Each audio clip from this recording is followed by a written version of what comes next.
This case, while it may have seemed long to you, has been tried with great ability by both sides. Both counsel have carefully prepared their case, and they have asked very few questions that were not relevant. And I congratulate them and congratulate you that more time was not taken, because frequently it happens that a great many questions are asked which have no bearing on the case. That has not occurred in this case. You gentlemen are the sole judges of the facts in this case. You will disregard the statements of counsel, and you will disregard the decision of any motions by the court.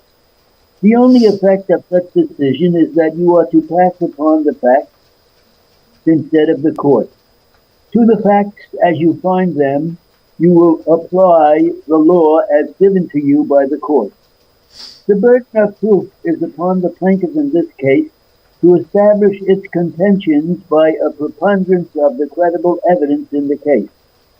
By preponderance is meant the greater weight of the evidence, and by credible evidence is meant believable evidence. It is your duty, whenever you can, to impute the truth to every witness. But where you are satisfied that one witness or another has not told the truth, it is for you to decide whom of the witnesses you will believe, taking into consideration the demeanor of the witnesses and their bearing on the stand in connection with the facts in the case. You may also take into consideration, if you have doubt on certain points, what is called the probabilities of the case.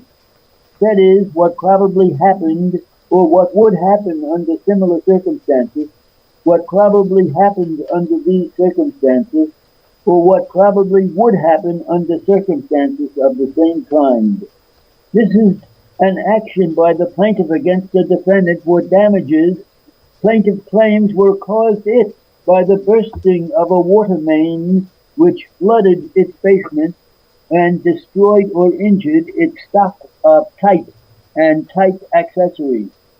There is no contention that the damage was in any way due to any act of the plaintiff, so that the sole question you have to consider is whether the accident arose from any negligence of the defendant.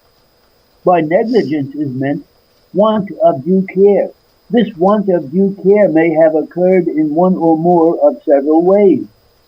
You will first consider whether the method of installation of this main, which first was the correct installation, whether the main was of the proper material, size, thickness, and construction, and whether a proper test was made of the main.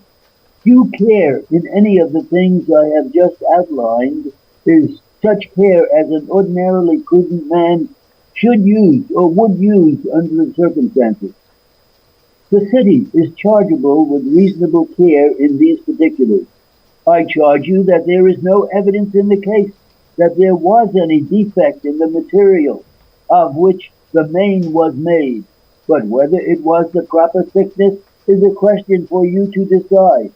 You will also decide whether the turning on of the water main made a greater pressure than normal upon the main, and whether that greater pressure, if there was such, was made without adequate test as to whether the main could stand it. If the main as laid was inadequate to bear the increased pressure, and if you are satisfied that no sufficient test was made to find out whether the main would stand it, and that as a result the pipe broke or burst, that would constitute negligence on the part of the city for which it would be liable.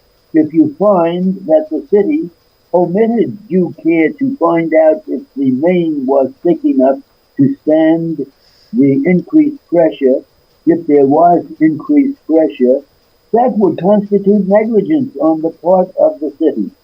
The mere fact that the main burst does not necessarily mean that the city is liable, but the plaintiff must show that it was the city's fault that the main did break.